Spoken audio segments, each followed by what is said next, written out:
Palerme. Et donc à partir de ce moment commence la guerre entre les deux. Et Palerme était une arène. Une arène en ciel ouvert. Donc il y avait un mort par jour. Les années 70, 80, le début des années 90, on était horrible pour l'histoire. Était déclaré les années de plomb.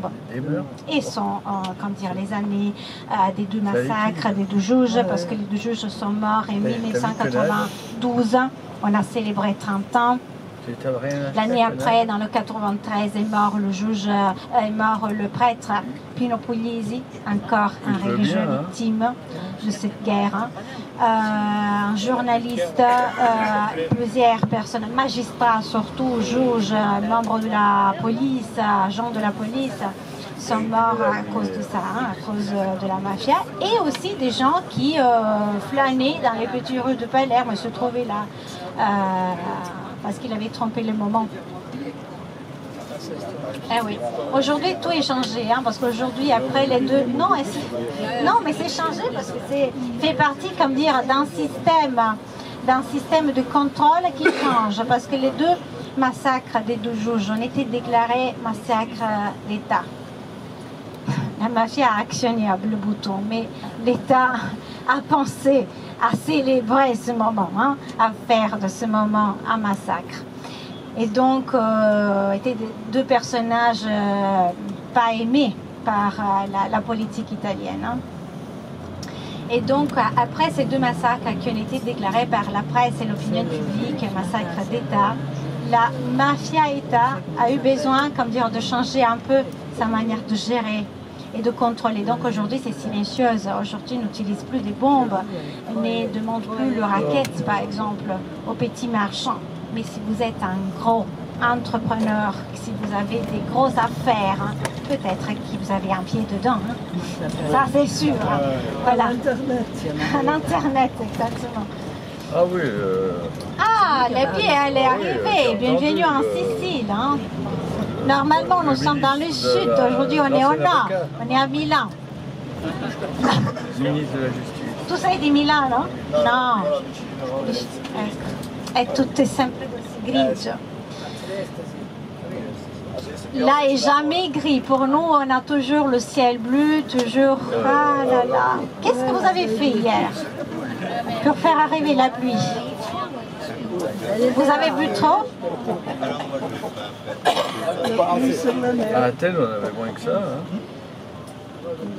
Enfin, hier, on était en mer. Ah ben là, io avevo la macchina sporca di sabbia nello scirocco.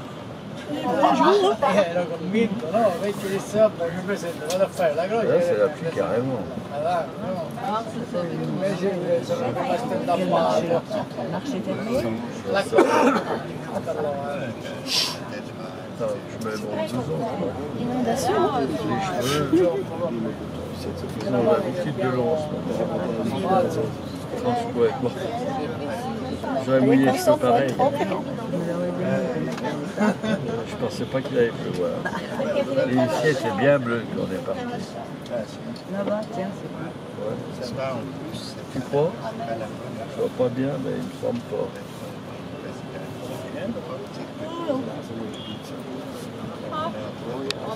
Quartier libre pour vous, aussi avec la pluie. Il faut connaître les spécialités. Et je commence avec le salé ou la pâtisserie? Salé. Avez-vous jamais entendu parler de l'arancina? Si. L'arancina, c'est une boule de riz frite. Là, tout est frais. Regardez la circulation. Une boule de riz farcie avec de la viande hachée, des petits pois, de safran, tomates, fromage. C'est un repas complet. Il s'appelle arancina parce qu'elle a la forme d'une orange. Ouais, ça c'est bon. Et dans le bar qui se trouve en face à la cathédrale, vous les trouvez. Elles sont vraiment très très bonnes les arancines. Et je ne parle au féminin parce qu'à Palerme, il faut prononcer le terme au féminin. Aussi, dans le monde entier, on parle de arancini au masculin. À Palerme, il faut le dire au féminin. Arancine. Au singulier, c'est arancina. Et à part ça, il y a des croquettes qui sont à base de pois chiches, les panelles, ou des croquettes qui sont à base de pommes de terre, persil et menthe, très aromatiques, encore tout frit. Qui on met par exemple dans le pain, comme un sandwich, comme un panini, ou surtout pour les plus courageux, il y a le pain à la rate. La rate de veau, qui est d'abord bouillie et après est cuit dans le sandou. Très léger, il est dans le pain. On a deux versions, la version avec des goûts de citron et une autre version avec du fromage et de la ricotta. Ça c'est compliqué, oui, ça c'est difficile. Hein? Mais on commence à manger ça à 9h30 du matin, le plus courageux, pas moi. Je n'ai pas le courage de le faire. Et après, il y a la pâtisserie. Le cannolo, vous le connaissez, le cannolo? Ah, c'est bon, hein? Et dans le même bar, vous trouvez aussi des bonnes cannolis au pluriel. Ce sont des gâteaux croquants à l'extérieur et farcis avec de la crème de ricotta. Non, ils ne sont pas des morceaux d'orange, ce sont des écorces de fruits confits d'orange, oui. Et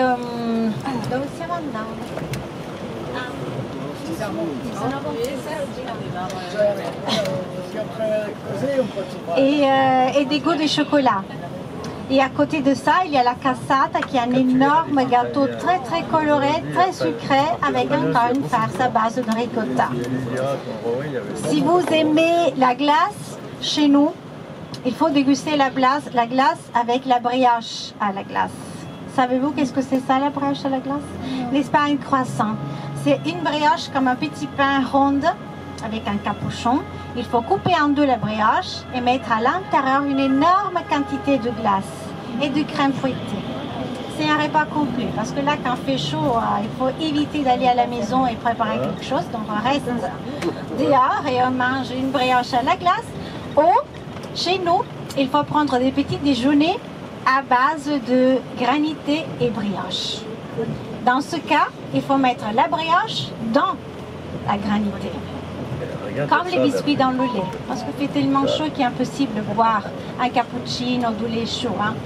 Donc on commence la journée avec du glace pillé aux fruits, citron, amandes, pistaches, au café et la brioche. Vous avez faim déjà? Presque. Quelle belle journée, mon Dieu. Oui, il pleut. Alors, je mange, mais je suis intolérante au gluten. Imaginez quelle catastrophe en Sicile. Parce qu'il y a des pâtes, des pizzas, du pain partout. Et voilà. Et je dois éviter. Et je dois marcher. Donc, il faut maigrir. Alors, dans ce moment, vous voyez, on est dans la rue de la Liberté, l'avenue le plus important de la, Palerme bourgeois, parce que c'est la rue résidentielle, c'est la rue des commerces de luxe qui après on verra. Sont les Champs-Élysées de Palerme, sans l'Arc de Triomphe, mais c'est quand même la rue, l'avenue, l'artère, la plus belle de Palerme, que fait partie, pensez, d'une artère qui relie toute la ville, du parc de la Favorita jusqu'aux autoroutes, relie la ville de Palerme pour 13 km. Et change son nom au moins 5 fois. Dans ce moment-là, on est dans la rue de la Liberté, après, sera dans la rue de Via Ruggero Settimo et après dans la rue Macheda. Donc, change toujours. Aujourd'hui, là, vous voyez des énormes bâtiments, mais imaginez que jusqu'aux années 50, 60, là, il y avait des magnifiques maisons de campagne, un style art nouveau. Entouré de magnifiques jardins à l'anglaise, c'est-à-dire des jardins romantiques, tout disparu dans les années 50 et 60, quand les entreprises mafieuses qui avaient le contrôle du béton ont tout rasé pour construire des énormes immeubles en béton. Donc imaginez quand même échanger l'urbanisme sur ce côté de la ville à partir de ce moment. Donc la dernière époque, la plus belle, la plus florissante, était la belle époque, qui vous connaissez très bien en France, hein, l'époque de l'Art Nouveau, qui chez nous est dit style Liberty. Il reste encore quelque chose, nous avons encore des magnifiques jardins. Après le feu, on verra un magnifique jardin qui s'appelle le jardin à l'anglaise. C'est un jardin romantique. Des autres jardins qui ont été, comme dire, réalisés à l'intérieur de propriétés privées de la noblesse, parce qu'à l'époque, la noblesse donnait exproprié pour laisser la place à la bourgeoisie, aux familles des bourgeois, et donc on commence à construire des magnifiques jardins partout. Donc Palerme, c'est plutôt vert de ce point de vue. Et après, on le verra, et on verra deux jardins l'un face à l'autre. Et au fur et à mesure, on arrive jusqu'au théâtre Politeama, qui est un magnifique théâtre de la musique. Après, on verra le centre-ville et à la fin, juste à la fin, le théâtre Massimo, l'opéra de Palerme, qui est aussi le théâtre le plus grand d'Italie. Énorme, c'est l'opéra de Palerme. E niente, stiamo pregando qui. È la giornata, no? Adesso. Ma io però l'ombrello me lo sono portato. Ce n'è un altro. Già sì.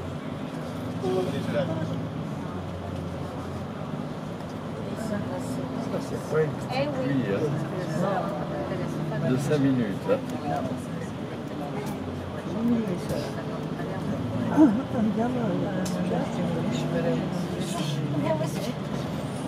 Tu as préparé ta culotte où l'eau glisse, sans s'infiltrer dedans. Il n'y a pas grand monde qui se promène. Et là, vous voyez, là, maintenant, on est encore dans la rue de la Liberté. Regardez à gauche, à part la plus belle qui n'était pas ramassée, regardez à gauche parce qu'il y a un magnifique jardin, le jardin à l'anglaise.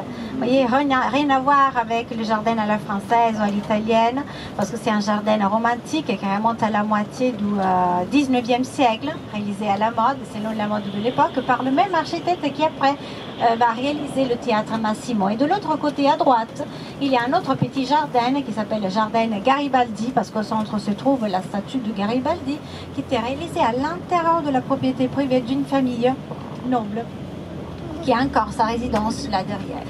Donc, à partir de ce moment, comme dire, la rue de la Liberté, c'est la rue des commerces de luxe. Donc, vous verrez qu'il y a par exemple des boutiques de couture, Gucci, Louis Vuitton, Hermès, Prada, Chanel, sont toutes installées sur ce côté de la ville. Donc, vous le savez désormais, hein, si vous voulez faire un beau cadeau, il faut descendre ici, dans la partie la plus chère. C'est vrai, monsieur? Vous êtes d'accord? Bon, il faut passer tout droit.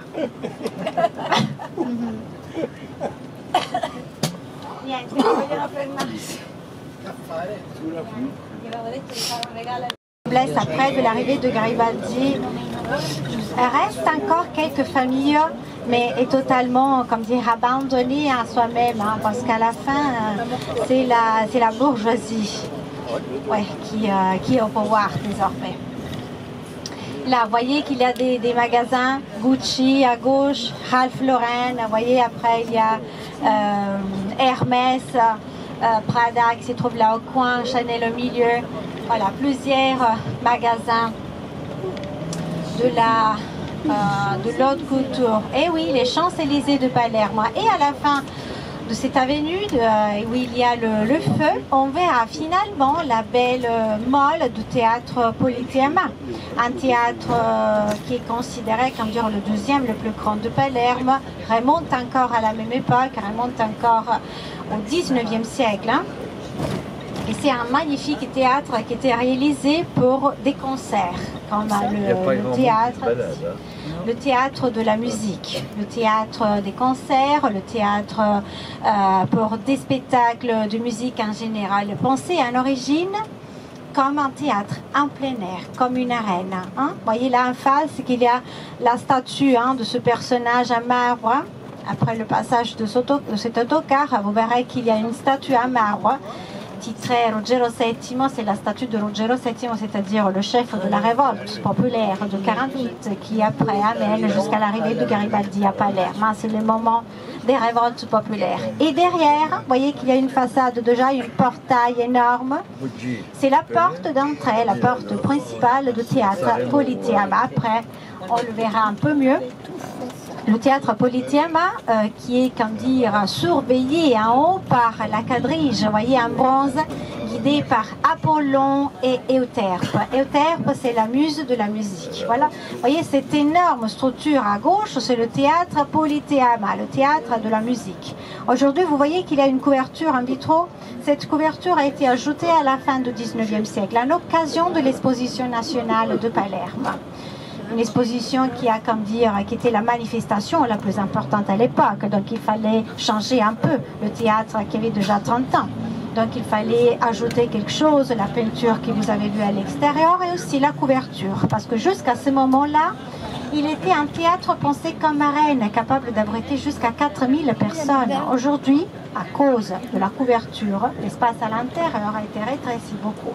Et donc, il abrite que 950 personnes, donc beaucoup moins par rapport aux 4000 des origines. Mais c'est un théâtre encore en pleine activité, c'est un théâtre qui a une belle saison de concerts parce que c'est le siège de l'orchestre symphonique sicilienne. Donc, c'est la base, comme dire, culturelle de la musique la plus importante dans la capitale. Parce que je ne sais pas si je vous l'ai dit déjà, mais Palerme, c'est la capitale de la Sicile. Hein.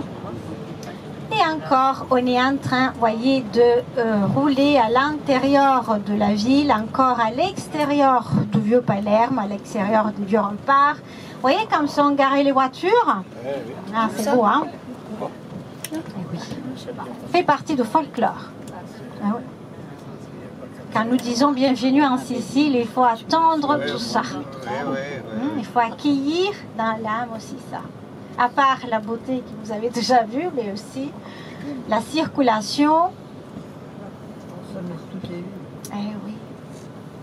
Mais là, nous sommes un peu comme à Naples. Hein. C'est un peu Palerme et Naples sont les deux serres d'Italie. Parce qu'étaient les deux Siciles, hein, avec les Bourbons, les Palerme et Naples étaient les royaumes de deux Siciles. Et quand nous parlons de deux Siciles, nous parlons de Naples et nous parlons de Sicile, de Palerme, parce que était le détroit de Messine qui séparait les deux parties, les deux royaumes. C'est pour ça qu'on parle de deux Siciles, on parlait de deux Siciles à l'époque. Et les deux capitales, Palerme et Naples, restent encore, comme dire, similaires, ont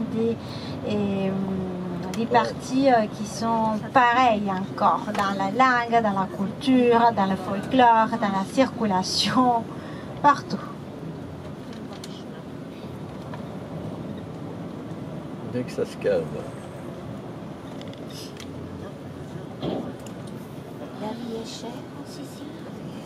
Non, la vie n'est pas chère en Sicile, mais il faut considérer que nous avons des salaires plutôt bas, hein, parce que le salaire moyen en Sicile peut être 1000-1100 euros maximum. Hein. Nous avons, comme dire, des salaires qui peuvent arriver à 15 000 euros par année. Donc pas trop. Et la vie est, comme dire, en proportion, est proportionnée au salaire moyen. Oui, c'est quand même facile parce qu'en Sicile, normalement, à part dans les grandes villes, il y a des petits villages où il est plus facile de vivre, habiter, parce que chaque famille, par exemple, est propriétaire d'un morceau de terre ou se peut occuper, par exemple, de cueillir des fruits, des légumes. Oui, il y a la campagne, donc peut-être qu'il y a aussi des animaux. La vie c'est moins cher. Et Palerme, c'est la ville moins chère de Sicile. Par rapport aux autres villes de Sicile, comme Taormina par exemple, qui est la plus célèbre, c'est la ville des célébrités, des acteurs, des actrices. C'est la ville du festival du cinéma. Voilà, c'est le où il y a l'hôtel à 5 étoiles de luxe. Hein. Là, la vie c'est un peu plus cher. Les appartements, alors, les appartements, si vous choisissez un appartement ici, alors peut-être que vous payez un appartement 1500, 2000 euros pour le moment. S'il est bien restauré, il peut arriver aussi à 2000 euros, sinon 1500 euros. Si vous allez dans le centre-ville où tout est plus vieux et il faut restaurer, parce qu'il y a encore, après vous le verrez, il y a encore des palais nobles, très abîmés, qui ont besoin de travaux de restauration, qui sont encore de propriété des familles nobles, mais n'ont pas l'argent pour récupérer tout, et donc se retrouvent obligés à vendre, à partager les propriétés en appartement et à vendre à privé. Donc aujourd'hui, il y a des copropriétaires qui ne se mettent d'accord pour faire les travaux de restauration, par exemple. C'est pour ça que vous trouverez qui tout a besoin de travaux. Mais là, vous pouvez trouver, parce que dans ce moment, et à la mode, le centre-ville, là, les gens, par exemple, préfèrent habiter dans le centre-ville. La movida se trouve là. Donc là, on peut, par exemple, acheter un appartement à 1 000 € par mètre carré. Mais il faut le restaurer. S'il est déjà restauré, c'est beaucoup plus cher. On peut arriver, dépend des zones, on peut arriver à 4 000 à 4 600 €. Ouais.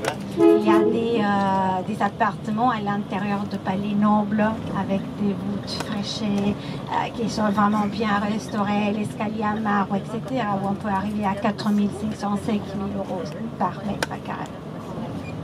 Ouais. Et voilà, regardez la végétation là, vous voyez qu'il y a des oranges. Ce sont des orangers amers. Eh oui, ils sont amers, c'est pour ça qu'ils sont encore là. Ouais. On utilise les oranges amères pour la confiture, parce qu'on mange la confiture avec les fromages. Oui, comme le miel en fait. Pour préparer des feuilles confits pour la pâtisserie. En général, ou comme plante, comme ça, décorative. Ça va bien? Vous êtes choqués de la circulation? Mais nous sommes avec Maurizio. Il est parfait, Maurizio. Hein? Maurizio, sei controllato a vista la signora dice che sei perfetto. Non c'ho patente. Non ho patente. Les mains, s'il te plaît, sur les volants. On est presque arrivé dans les centres-villes, dans quelques minutes encore. On sera à côté des vieux remparts de Palerme qui remontent au XVIe siècle. Attention, parce que là, il faut vous donner le rendez-vous. Donc,